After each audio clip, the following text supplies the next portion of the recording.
Bonsoir chers juniors, j'espère que vous allez bien. Aujourd'hui, nous avons une nouvelle vidéo qui marque la célébration de la Journée internationale des sols. Aujourd'hui, nous sommes le 5 décembre.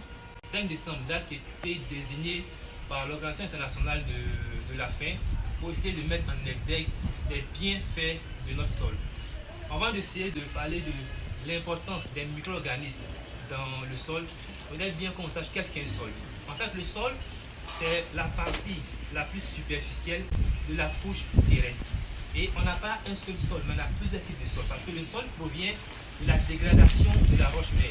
Et en fonction de la roche-mère, on obtient un type de sol précis. La roche-mère peut être une roche métamorphique, une roche basaltique. Et lorsque cette roche se dégrade, elle va donner un type de sol bien précis.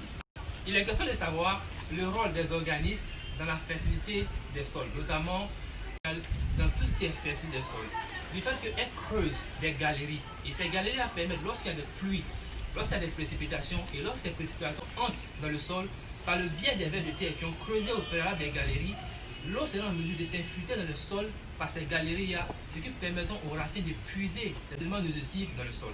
Donc les vers de terre, par l'action de creuser des galeries, vont former des porosités dans le sol, permettant ainsi au sol d'être aéré et de recevoir l'eau s'infiltrer aussi aisément entre les différents corps, permettant aux racines de puiser les éléments nutritifs.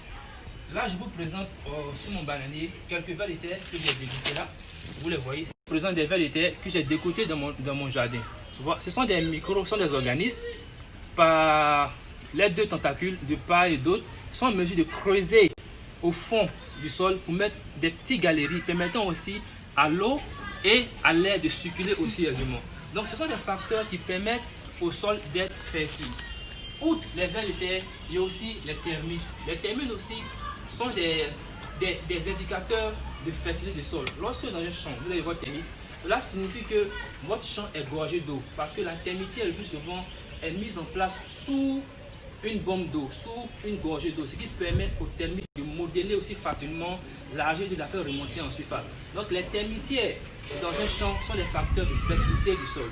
Outre les termitières, il y a aussi les mille-pattes.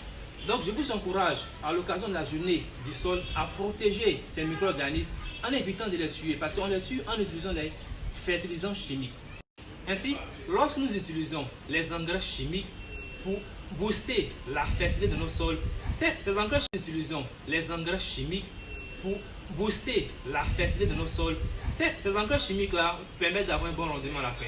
Mais ce que nous oublions, elles détruisent en même temps ces micro-organismes qui sont dans le sol.